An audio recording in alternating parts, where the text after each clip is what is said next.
Let me ask one question before we're ready to roll. Is cursing allowed? Fuck yeah. All right. In that case, let the fucking questioning begin, and there's nothing off limits. So,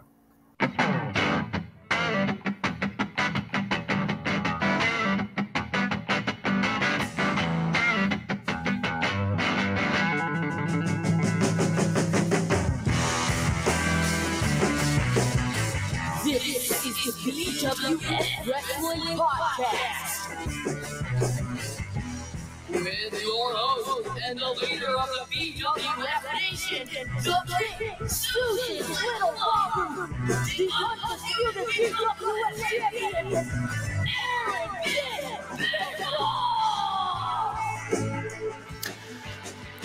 BWF Nation, when we talk about ECW originals, there is no other original that's been around longer than this guy. Joining us this week, very special guest, Chubby Dudley. Chubby, thank you so much. thank you. And I guess that's why I am now known as the original ECW original.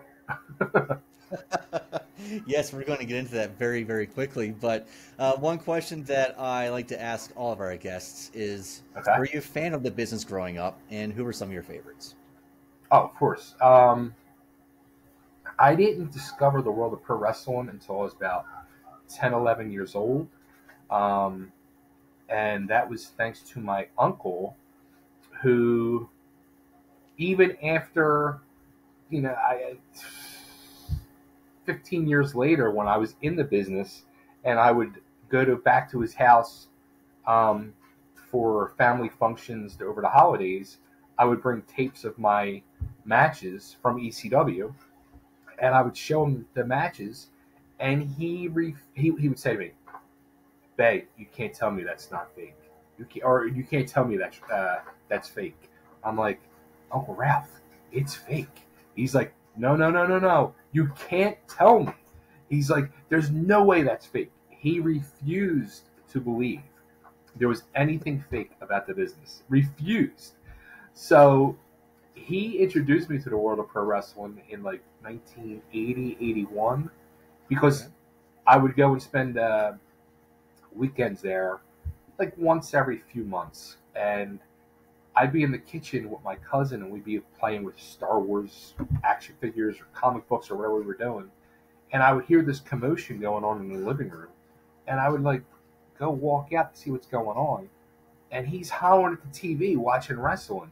So one time I like sat down to see what he was so sucked in by, and I'll never forget, the first people I saw was the Moondogs. And I was like, here's two grown men acting like dogs, eating bones. This is amazing. I don't know what I'm watching, but this is absolutely amazing. And that's how I got sucked into the world of pro wrestling. Listen, we're from, my co-host and I, we're both from Newfoundland, Canada, and one of the Moondogs, Sailor White, he was from there, and we that's loved, awesome. Yeah, we love talking Sailor White. I don't know if you have any Sailor White stories, but I don't. No, okay, yeah, he was a crazy son of a bitch. We'll talk about him later. Now, but once I really got into watching, religiously, my favorite wrestler in those early 80s was Adrian Adonis, the biker gimmick. So when I ended up getting into the business and they said, "Oh, we're going to have you do a biker gimmick," I was like, fucking Adrian Adonis. Thank you. I was like so hyped for that. Yeah, absolutely. I bet you would actually challenge for the tag team championships with HD Rider as the Hell Riders. Who would come up with that gimmick? So HD Rider, we were going through the Tri-State Wrestling Alliance Wrestling School together, and HD, he was more than 10 years, maybe about 12 years older than me. I was at the time 20, 21, and he was in his early 30s, and he was just such a fan of the business. And he was in great shape, and he was like, fuck it, I'm gonna try to become a wrestler just for the hell of it. And excuse me. So as we were going through wrestling school, our trainers, Larry Winters, Johnny Hotbody, Tony Stetson, they were like trying to figure our gimmicks out, and HD Rider was a legit biker. He was a legit Harley Davidson rider. Like, he would ride his Harley to wrestling school. So they were like leaning that way towards him instantly, and they were trying to figure something out for me. And I always wanted to be like gorgeous Jimmy Garvin. I wanted to be beautiful Bay, and they were constantly shooting it down. But then they were like, wait a minute, how about you? They're like, you look like a biker. And I used to get that all the time. So they were like, how about you and Pat, his name's Pat Kelly, why don't you and Pat team up as tag team? And they were like, how about, and they were throwing names around, and they threw out the Hell Riders. And we're like, okay. And then they were like looking at Pat, and they're like, you're going to be HD Rider because you ride a Harley. And they looked at me, and there was, I guess like in the 70s or 60s, a musical artist called CC Rider, or maybe something, a song or something, CC Rider. And I'm like, and then somebody was like, how about Easy, but EZ. I'm like, bingo, there you go. And that's how it all came to be. Perfect. That's awesome. Now, when you broke into the business, you had your choice of either the Monster Factory or to go to the TWA, or the Tri-State area. Yes. Yes. What made you decide to go with TWA instead of the Monster Factory? Because Monster Factory, they were putting out some pretty big names at that time, correct? Yeah, well, you know, I never knew about, you know, wrestling school or anything about that until, you know, Larry Sharp went on the Phil Donahue show probably about 5 years earlier with Bam Bam Bigelow. And so that was like the initial like seed planted in my brain, like for future reference down the road.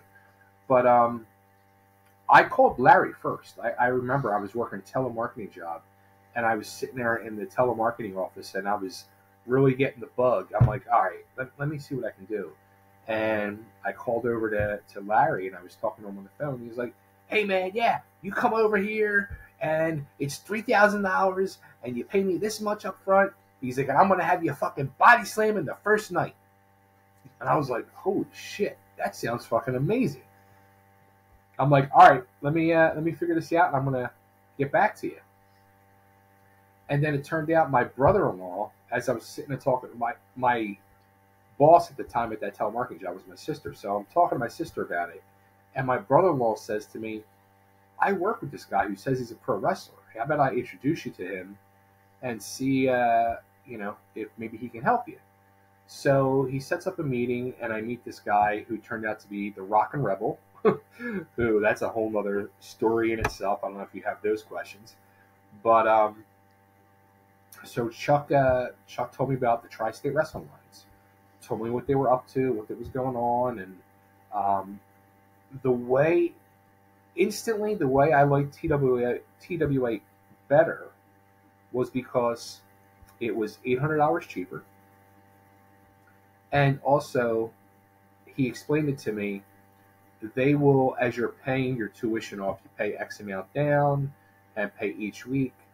Once you start working, then instead of getting paid your money at the end of the show, they're going to deduct it off your tuition. And I was like, oh shit, well, that sounds like almost, you know, it's like a money back guarantee. I'm like, I'm in.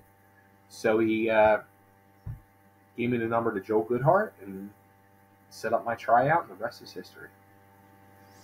TWA would actually go on to morph into Eastern Championship Wrestling, which is why we're saying that you're the OG. So what was the locker room atmosphere like when the Eastern Championship Wrestling started coming around? Todd Gordon started coming around. What was the backstage atmosphere like? So so I started wrestling school September of 1990. From that point on through the demise of the TWA in January of 92, I was at like basically every TWA show. So I was in the mix and had become part of that family. And it was an amazing, it was a family. It truly was a family, and everybody had great, respectful, loving relationships. And when Joel Goodhart closed up shop and enter Todd Gordon, who was one of Joel's backers at the time, I didn't know Todd. I didn't even know Todd was involved. Joel would have Todd like ring announce one match per show, and Todd had this funny voice, and I would say, "Why the fuck's this guy ring announcing?" I didn't know that Todd was putting money in. So when I learned that, I'm like, "Oh, it all makes sense now." But it carried right over. Todd fit right in with everybody, and that family, for the most part, was still intact in that early ECW and those Eastern Championship Wrestling days. The core was there, and it continued on up until Eddie came in, Eddie Gilbert. Okay. And did people like the product that was being presented at the time, or were they clamoring for a change? I was clamoring for a change because I thought the product sucked. Yeah, right, yeah. I mean, I really did. I thought the early Eastern Championship Wrestling stuff was just not good compared to what Goodhart was doing with the Tri-State Wrestling Alliance. The crowds were, I mean, Todd was drawing, like he was running that same circuit as Goodhart, some of the same buildings, some new buildings, and he was drawing, 200-300 a show. So it was like nothing exuberant. But I just remember the product just not making me pop. That's the term I always use. When I would watch the Tri-State stuff, I popped. I popped for the angles. I popped for the matches. I popped for what was going on. When Todd took over, nothing made me pop. There was nothing there to make me pop. And, it's kind of weird because Larry Winters continued on as the booker with Todd. But I know one of the big things is when Todd first took over, he was trying to distance himself from what Goodhart was doing. He was trying to make his own name for himself, which I get. But it's kind of hard when you're in Philadelphia, which is known for being a hardcore crowd, and you're trying to now get away from a hardcore audience. And he was trying to go more wrestling, almost kind of little WWF at the time. But I just thought the product note was no good. So when he sprung on me that Gilbert was going to be the booker, and we got the TV deal, I was fucking like, yes. I thought it was going to be the greatest thing ever. Because I was a huge, huge fan of Eddie's. Mm-hmm. And it just didn't turn out quite like that, right? It didn't turn out quite good with Eddie Gilbert being the head booker. No, man. not at all. No. Not at all. I mean, as I'm going back and rewatching the ECW's TV stuff now, because when Eddie came in and took over, and he did those first few things of the first few sets of tapings in '93. Me and HD and quite a few others started getting weeded out as time went on.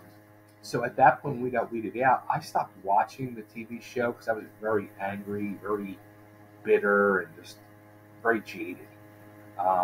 So I've never seen that stuff until recently. And as I'm watching it, I see now, like, we were very green. We were not ready for prime time, or whatever you want to call it. We were not ready for TV, is the honest to God truth. So seeing him literally have to take what he was given, weed through that stuff, and put on a product and build and morph into his own is a whole thing. And then what you see, even in a short time of 6 months, was a drastic, massive, and amazing change. Now we're going to fast forward a little bit, and Paul Heyman starting to get a little bit more involved. What did you think about the whole Shane Douglas promo where he took the NWE Championship and threw it down to the ground, and what were the boys' reaction to it as well? So I was not there when it happened. But at that point, I had become friends with Dennis Carluzzo. So I got to hear from Dennis, when it happened. Like, Dennis called me that night, freaking the fuck out, like screaming on the phone with me how they fucked me over, fucking what the fuck. He and I don't blame him. Like, they pulled a complete shoot on him. They fucked him over, but it needed to be done. And nothing against Dennis. In my opinion, it was about the NWA, because what the NWA was doing at that time was not what the NWA was about. It was kind of almost insulting what was going on with the National Wrestling Alliance. So what Paul did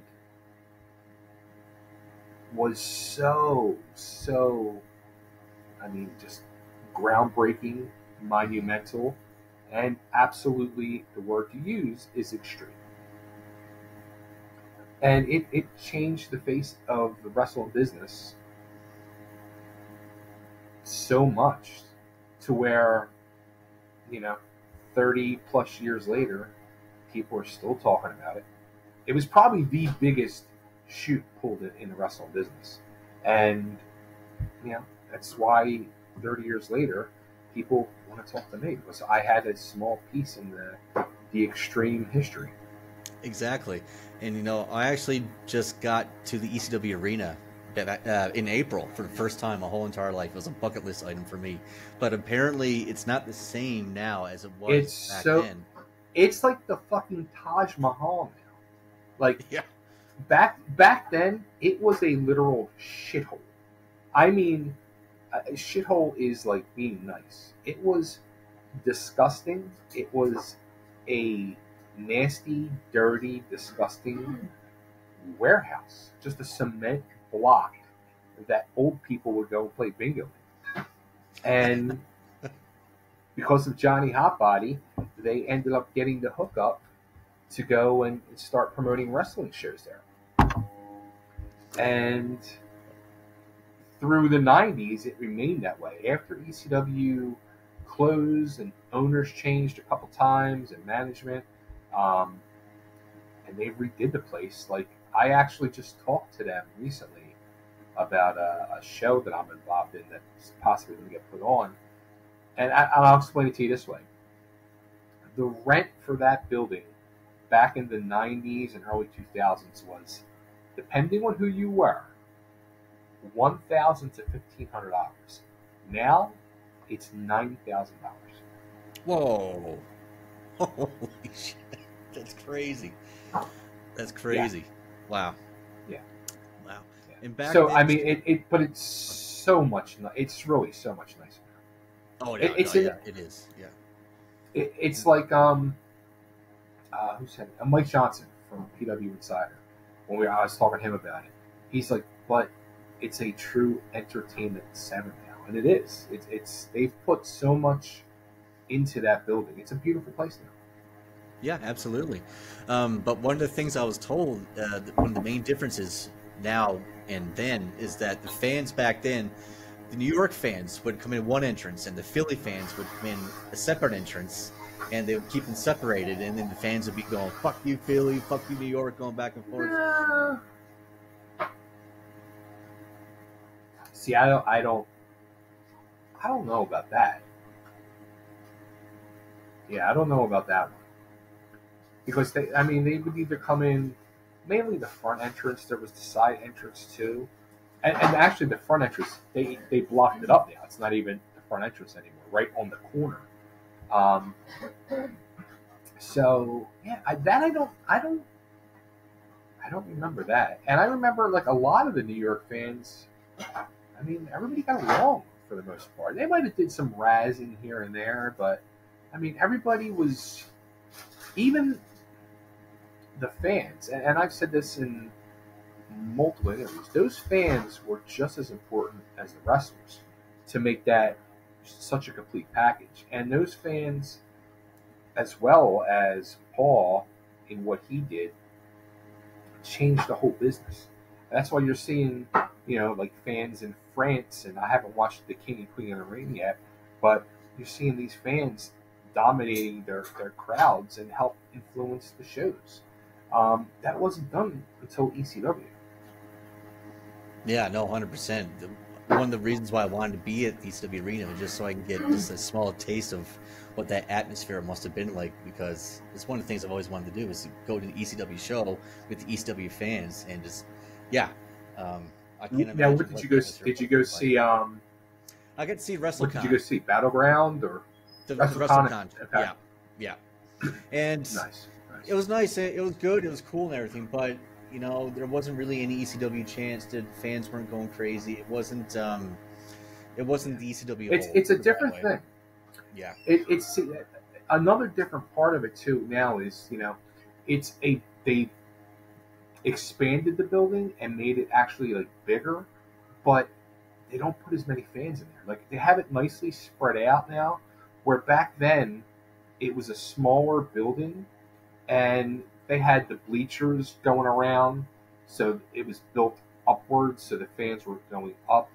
And also too, they used to, I mean, it was supposed to hold 1,000 people. I mean, they were putting 12 to 1,500 people in there. Like, you could not move. I mean, you were in there like this, and you weren't moving.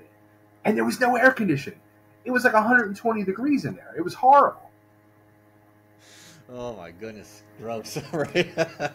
Yeah, I'm telling you, it's gross. That's gross. You didn't know if the bathrooms were going to work. You didn't. It was a shithole. It was a fucking shithole, and people were coming all around the world to this shithole. It was amazing.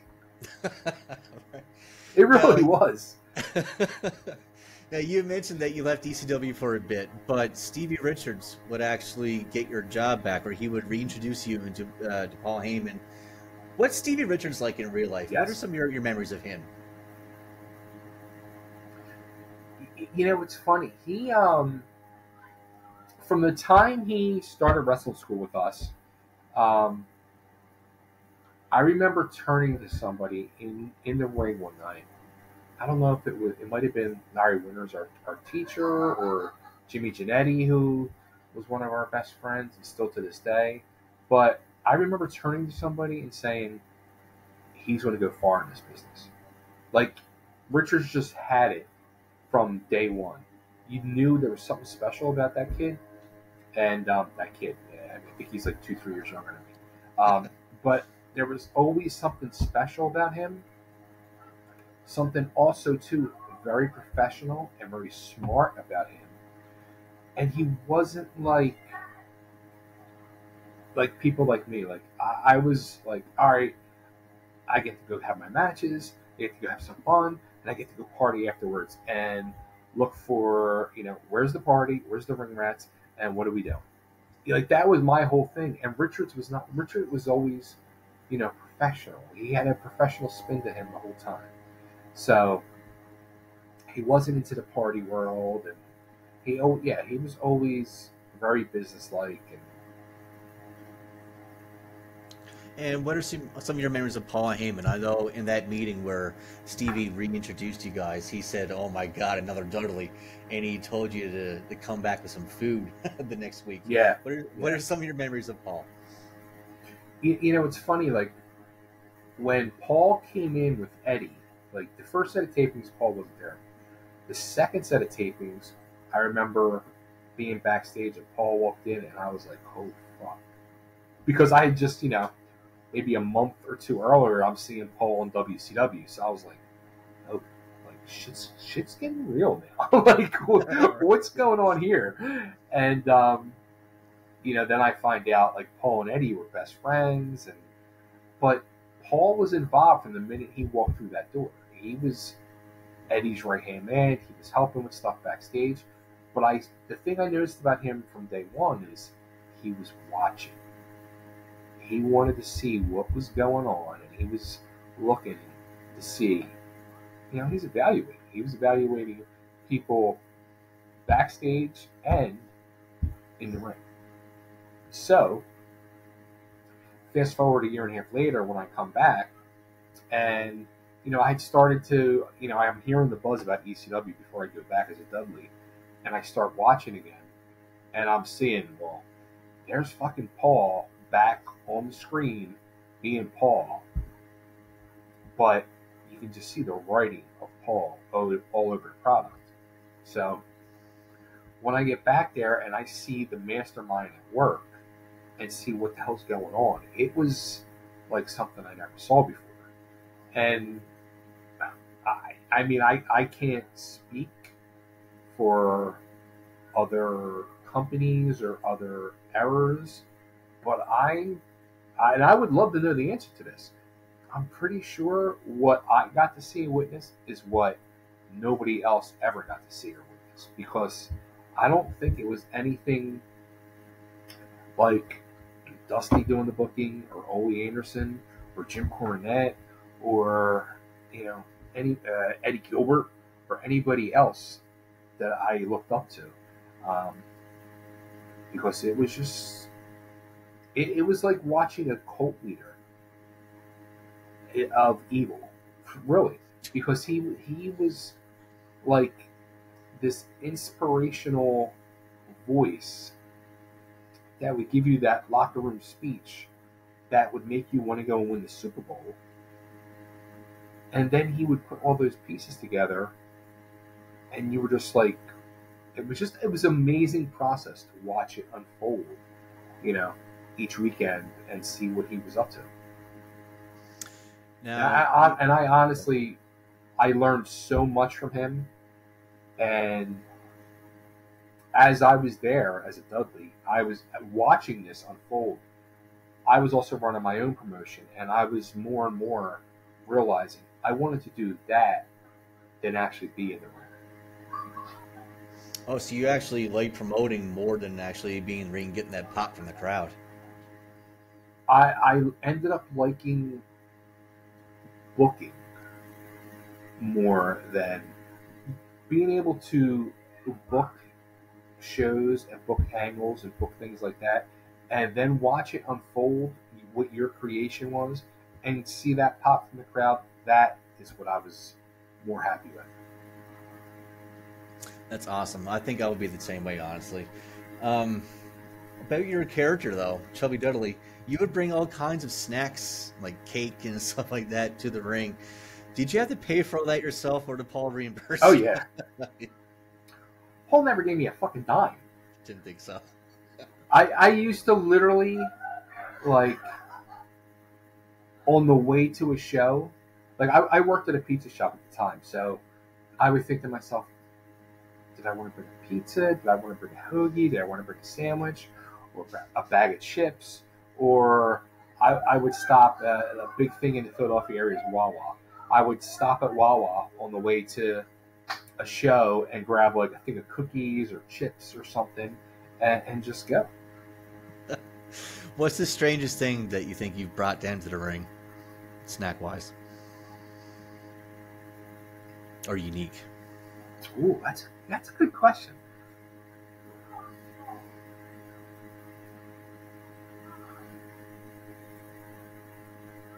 See, it was usually like stupid snacks, cereal, like a box of cereal or something, or Enemy's Donuts. There was one time I brought a pizza and one time I brought a hoagie.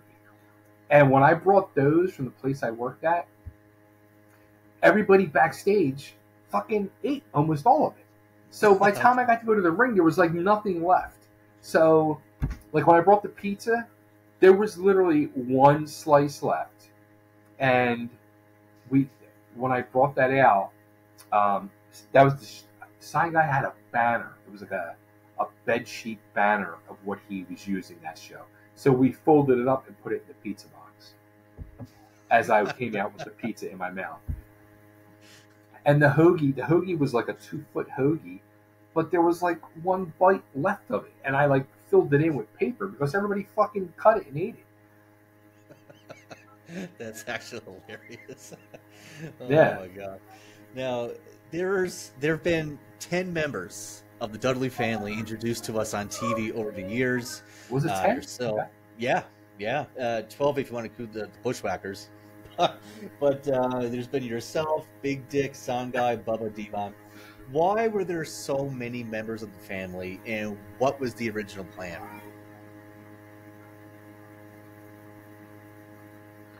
Yeah, you know what? Honestly, I don't know. Like, I know the initial plan, from what I was told, is, you know, it was Raven's creation, and he was trying to do like the Hanson brothers. Yeah, he was trying to do like the Hanson brothers from Slapshot. Okay.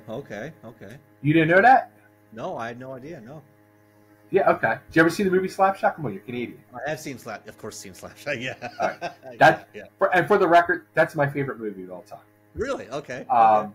It really is. Yeah. I used to, all through from the time as a kid in the 70s, but in the 80s through the VCR era, and then the 90s with starting the DVDs and all that.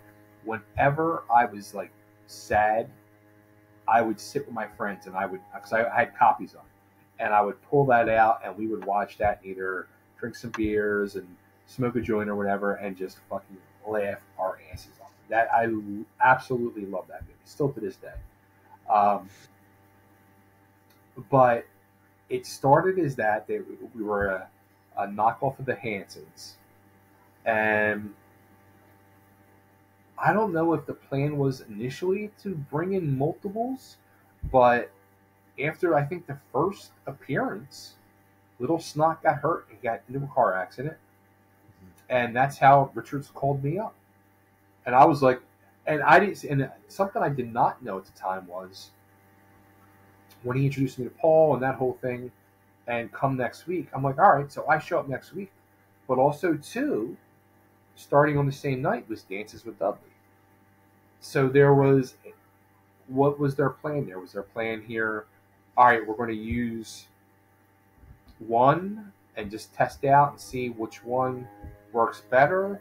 And then the next thing I know, sign guys planted in the crowd, and they start the sign guy war with the fan who was the sign guy.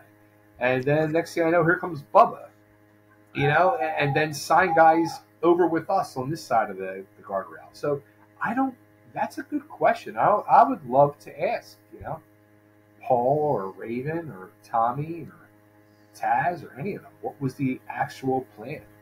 Yeah, what was the end game of it all? Yeah, exactly. I guarantee you the end game was not what it turned out to be. No, definitely not. I don't think they ever expected it to turn into what it did. No, definitely not. But that being said, with so many members of the family, did all the boys, did everybody get along? Were there any backstage fights, any arguments, or was everybody pretty cool with each other? With the Dudleys? Yeah, in the Dudley or family, yeah, the Dudley family. Dudleys were all. Yeah, Dudleys were all good. Like, there was never any issues that I knew of. I was never told of any problems or issues. And like when Dudley was out, like, you know, I was never told why or that there was an issue. I think that my personal thinking is, you know, they started getting these other Dudleys in that were local and could drive in. Why are we paying to fly this guy in and hotel and everything? So I think it was just a business standpoint, because Dudley at the time was the best worker. Fair enough. Who would you say back then were the troublemakers backstage? Ooh. I mean, you gotta say New Jack. You got it, because, and not even that he was a troublemaker, but he was just such a loose cannon. You never knew what the fuck had happened with New Jack, you know. So yeah, definitely say New Jack. And were there anybody playing any ribs So back the then? one guy, I just gonna say with New Jack, the one Yeah. guy I was always thankful he was on my side and vice versa, because I never, me and Jack always got along. So very, very thankful for that. Playing ribs, nah, nobody, no. No one It's shitting weird in because anybody's you bags hear, or anything back then. thank God, no. You know, that's something I was constantly warned about in wrestling school by my teachers. Like, you know, somebody could shit in your bag, they're going to shit in your boots, and you're thinking to yourself, first off, who the fuck does that? Like, what kind of human being does that? But I never, thank God again, I never ever saw it done to anybody. That's good. Back then, who were you traveling with, and do you have any favorite road stories that you like to share? You know what? For ECW, I was mostly with myself. Okay. So, yeah. A friend of mine, Frank Cody, who was on the Indies with me, he would come with me from time to time, but nobody in ECW, because I lived 15 minutes from the arena. So at that point, too, most of the guys lived either in Philly or up in New York. So they were all coming from themselves. And then the shows outside of Philly, I would either just drive to myself or my buddy Frank Cody would come with me. Okay, very good. Now, earlier in the interview, we were talking about how much ECW influenced wrestling as a whole, and how 30 years later we're still talking about it. When I was young, ECW came on TNN, and it came out 1 o'clock in the morning on Friday nights my time. And Okay. I'd stay up. Yeah, I stay up every Friday. I loved off ECW, man, like for years. I loved the change of pace, because back then it was this cartoonish, WWE, whatever. Sure. Right? But then all of a sudden you see Vince and Bischoff, they start taking your ideas like table spots, like Bret Hart, doing the first table spot at Survivor Series 95. He said that he got that from ECW. When and where do you think using a table became so popular of a spot, and who in ECW started the trend pretty much? I think the whole table spot started with Sabu. And that's what I'm going to say. I'm pretty sure it was probably Sabu. Which, I mean, even to this day, when you watch any fucking WWE or AEW or whoever the hell it is, when a table is pulled out from under that ring, they should write a check to fucking ECW. I mean, seriously. They should. Like, but it really did. It changed.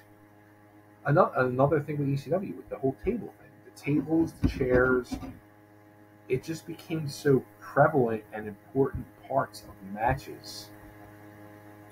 The stuff that Sabu and Rob Van Dam were doing, especially with chairs, because they were using it so uniquely as part of their moves. It wasn't just like getting whacked with a chair with those guys. They were involving it in moves and kicks and stuff. So stuff like that, all the table spots, there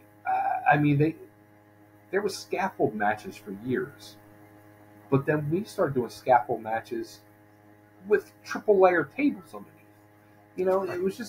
It was just always taken to some type of extreme, and it just changed so much with the wrestling business. Before I let you go, we're going to do some word association. So you can tell a story, or you can just whatever pops in your head first. We're going to start off with Rob Van Dam. Of the whole fucking show. And I said this on an interview last week. the more I've been seeing, because again, I've stopped watching so much wrestling over the years, but the more I've been going back and seeing Rob's matches and Rob's clips, so, in my opinion, underrated and just absolutely fucking innovative and mind-blowing and holy fuck, really. And I love Rob. I mean, we always got along so great, and him and Fonzie, and yeah, a whole fucking show, without a doubt. Yeah, they're great people. So down to earth, so nice. Next one is Tommy Dreamer.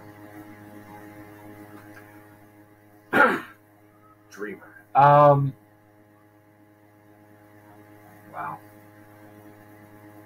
Hardcore. He was a pretty boy who came from New York, and I only knew Dreamer at that point before I even met him in person, in the early 90s, because I used to see him in the magazines all the time. And my instant seeing him in the magazines was like, oh, who's this fucking pretty boy? You know what I mean? Yeah. And what my thoughts is exactly what the ECW crowd thought about Tommy Dreamer. He's a pretty boy. But that pretty boy became the most hardcore, toughest son of a bitch in ECW. And he was the biggest, most vital point, not only in the ring, storytelling, angles, but an even more important part of that locker room and being Paul's right hand man. And he's still going to this very day. A great fucking dude. He honestly, every time I've seen him from the time I left in 96, and I didn't probably see him until early 2000s, but from the last 25 years, I'll say, that I've seen him, and might be a half dozen to a dozen times I've run into him, he's always greeted me with a big hug. What's up, Chubby? How are you? A general, honest concern of like, how you doing? And I appreciate and respect that. Nice. Next on our list is the Sandman. Fucking hack.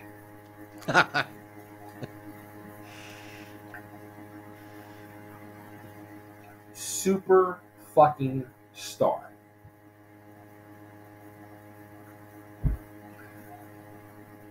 And he doesn't even have to wrestle. How about that? All he has to do is come out to his theme music, drink beer, pour beer down a fan's throat, and there you go, right? I would, and I was, I was fucking throwing this out there on social media before WrestleMania. I would have fucking paid to watch him walk that aisle and do his entrance at WrestleMania 40 at the Link, the Eagles Stadium, because he would have tore that fucking house down. You would have saw 75,000 people singing Enter Sandman, losing their shit. I was there. I would have had an out-of-body experience, I'm pretty sure. If Sandman started blasting over the arena, yeah, that would have been so cool. You know what? Hack is a crazy motherfucker. My first night in wrestling school, I met Hack. We went to the same wrestling school. And he comes over, introduces himself to me. Hey, I'm Sandman, call me Hack, and just so you know, I'm an asshole and I know it. And that's how he introduced himself. And I was like, I'm a 20-year-old kid, and I'm like, what the fuck just happened? Like, somebody just told me they're an asshole and they know it. I was like, never in my life have I experienced anything like that. How about Sabu? What's the first thing that comes to mind with him? Ooh. Crazy glue. Crazy glue with the stitches, right? With the cut. He's the first person I ever heard of and found out that you could fucking close your wounds with crazy glue. Like, sweet. Right? Yeah.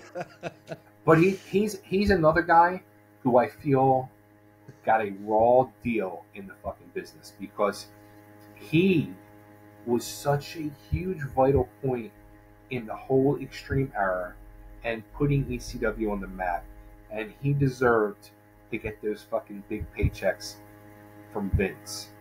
And so what do you think went wrong there? Sorry to cut you off, but what do you think went wrong? Because he had his match with John Cena. He did eventually get brought up to the main roster, even if it was just for a month or two. But what do you think went wrong there? And why didn't Sabu have that same kind of success like, say, Rob Van Dam? Because, like we said, Rob's a very easygoing guy. I'm not saying Sabu's not, but Sabu is a very particular guy. Gotcha. Okay. You know, he's not willing to bend as much as a Rob Van Dam. Gotcha. We have two more on my list here. Next one is Tazz, Human Suplex Machine.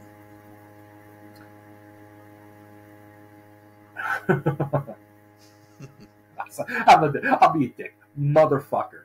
I fucking love Tazz. Like the whole Tazz Sabu thing that was built up was unfucking believable. Tazz also too, a very, very vital point of ECW. And did you ever see like the early, again, those same magazines that put the Pretty Boy pictures of Dreamer in, put the Tazmaniac pictures in of Tazz, wanting to be the Tasmanian Devil. Right. And me being a big Looney Tunes fan, like, it was over with me, but it's not going to get over with that fucking crowd. And it wasn't. So they took a gimmick and completely restructured it, a la Sandman, that became a fucking, like the song was, his entrance song, a war machine, you know? So, again, without Tazz, there's no ECW. Yeah, the Tazz and Sabu storyline you talked about, Tazz and Bam Bam Bigelow. I mean, like, just iconic storylines. When Bam Bam and Tazz went to the ring, stuff like that. Yeah, just awesome stuff. But the next biggest storyline of Tazz is with Chubby Dudley when he called and threatened me.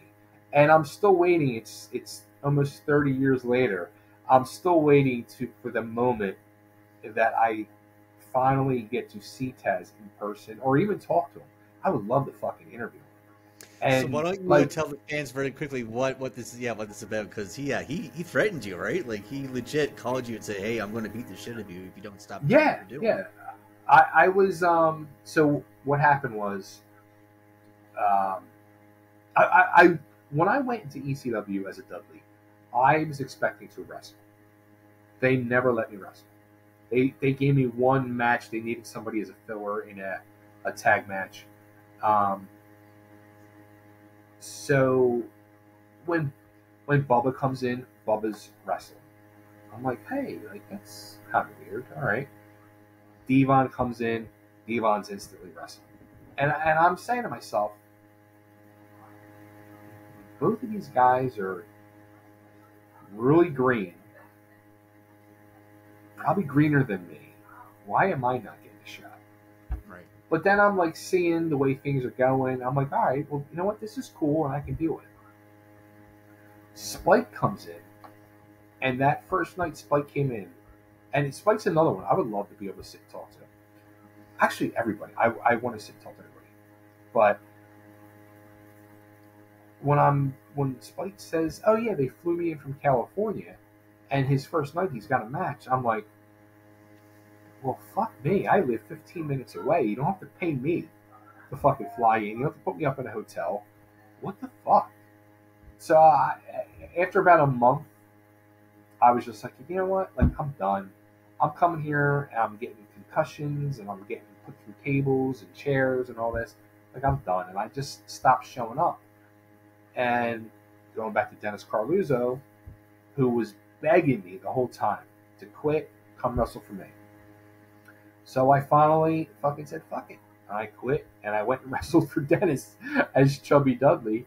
And, fucking Tazz called me up and threatened me. He said if I keep using that Dudley gimmick on the independents, I'm going to come there and I'm going to stretch your ass. And I tried to talk to Tazz, and he didn't want to hear it. And yeah, so. Well, hopefully we can get you guys together in the same room one day and put water under the bridge, kind of thing. One day. One day it will happen. It's like a life mission of mine. There you go. The last name on our list is the late great Terry Funk. Ooh, Uncle Terry. Uncle Terry. For some reason, it became Uncle Terry. I don't think he ever knew who I was. He saw me on God knows how many shows over the years.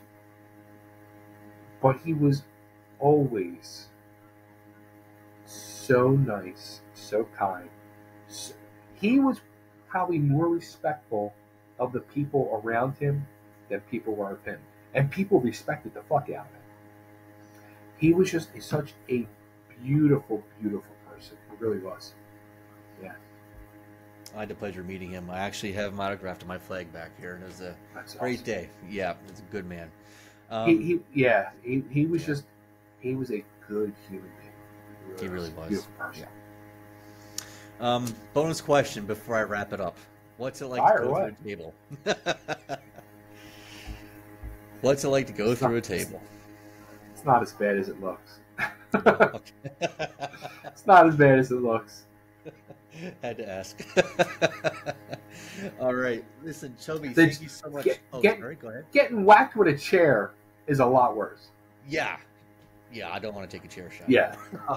Yeah. Getting whacked with a chair is way worse.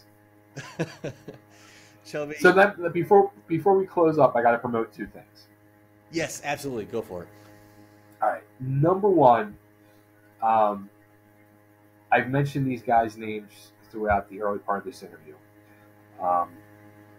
There's 5 guys that I started this campaign a few months ago. 5 guys that not only changed my life, but changed the face of the pro wrestling business in the Philadelphia area. And they laid the foundation and groundwork for what was to become ECW. And I am on a fucking mission to make sure these guys get their respect. I want them to get their due.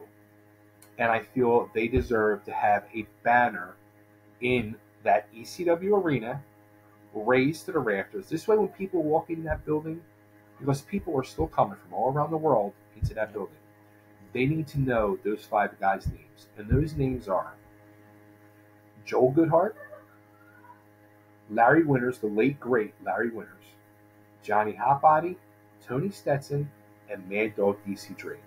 Because Larry and Mad Dog DC Drake was one feud, and Hotbody and Stetson was the other feud. And the one that put those 2 feuds together was Goodhart with Larry Winters. And those 5 guys put hardcore wrestling on the map. They were going off second floor balconies.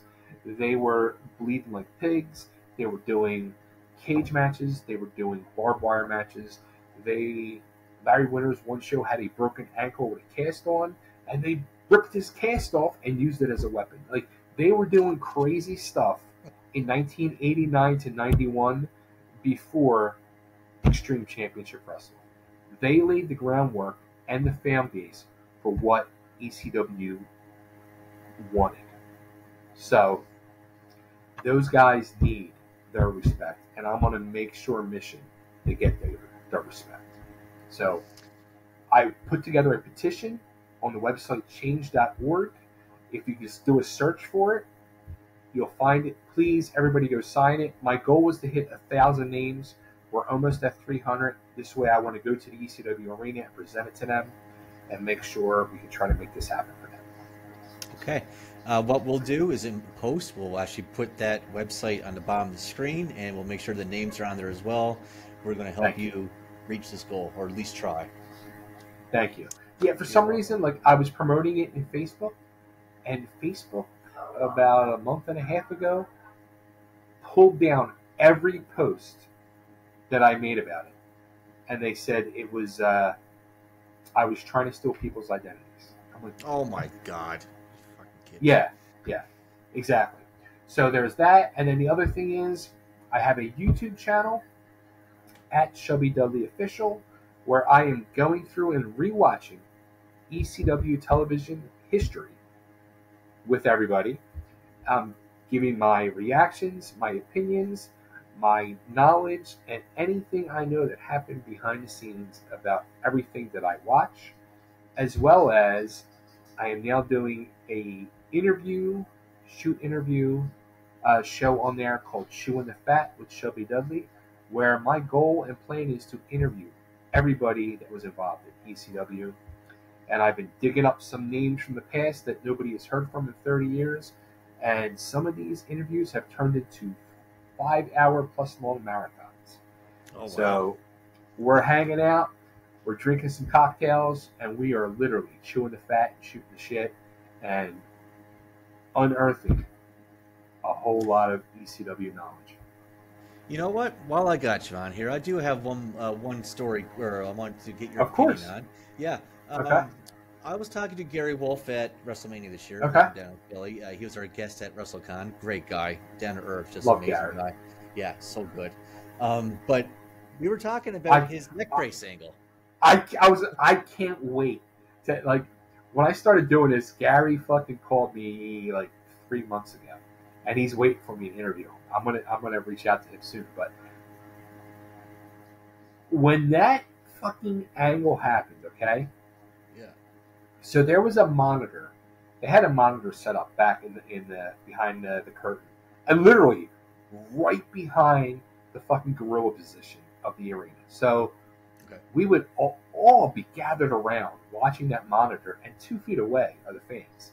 Like, they don't even realize. Gary had that fucking thing, and I remember, like, this fucking guy's got this halo on.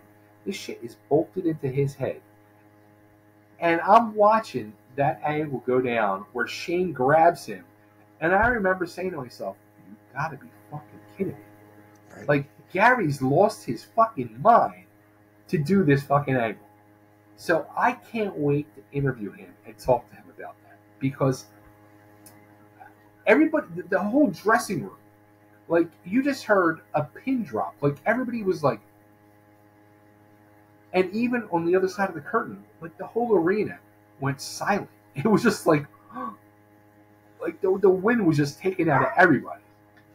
Okay, so can I give a partial spoiler here from my conversation with Gary? So you're saying the boys, they all thought that the halo was still embedded in the brain when the angle went down, because he told me that earlier that day he was cleared from the doctor. He had it removed, he got cleared, and then he put it back on, but he didn't put it in his brain or his neck. It was just laid on. So when he actually got thrown down, that son of a bitch. Yeah. Nice. I know. I had the same reaction. I was like, "Holy shit, man!" And like the fans, they went crazy. Like, what a dude! Crazy I'm telling you, like, the whole, like, both sides of the curtain, backstage and the fan, and, like, everybody was just like, oh, like, what the fuck? Like, it was unbelievable. That's awesome. Yeah. Okay. That's like, that's when a great things way like to that end it. happen. Yeah, when things like that happened, like, I just kept saying to myself, like, I don't give a fuck. I'm not getting paid. I don't give a fuck. I'm not wrestling. I am witnessing fucking history. It was, like, so unbelievable, the stuff that was being done. Yeah, honestly. And when you think of ECW, you think of Shane Douglas, and to me anyway, you think of Shane Douglas, you think of Gary Wolfe and the and the halo, and you think of Rob it was Van Dam such a huge angle. Yeah, big part of the history. But Chubby, thank you, my friend. Thank you. This was Dude, thank you. interview. This was fun.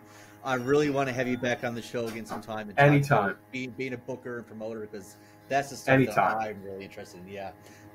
Thank you again. You have yourself a great evening, and we'll talk to you again soon. Absolutely. Cheers. Thank you.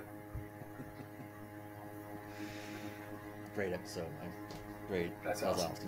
Thank you so much. Appreciate that. Thank you. Thank you. You're gonna have a hell of a time talking to Gary, man. He's a good one. He's a class act all the way. Yeah. Yeah. Yeah, I'm gonna. Yeah, he was my plan to line up in the next couple of weeks. Yeah. Jason Knight's good too. He's really good. Like they're all good. I'm finding with you guys are all down to earth guys, man. Like I'm just expecting something totally different, right? But like rough and gruff, I guess. But no, you're all just cool, chill, down to earth people, and appreciate. That's who I ended up working for. Dennis was Jason Knight. I worked Jason for Carluzzo, and then 2 days later, Tazz called me. Yeah. Wow. Crazy. Small world. But I actually just messaged you. I messaged Jason the other day on Facebook because I wanted to do an interview with him tonight, but he never read it. So I got his email. I'm going to shoot him an email. Okay, when you're writing my Facebook, you have to use his real name because his other Facebook got hacked. The Jason Knight that got hacked, he doesn't use it anymore. You need to go. No, the Ronald one. Ronald one, yeah. So I'm going to shoot him an email. Okay, cool. Get it lined up. Awesome. Anyway, yeah, we're definitely going to have you back on, man. What a chat. Loved it. Absolutely, dude. Anytime. This was a blast. My pleasure. Have a good one, man. Thanks. Bye-bye.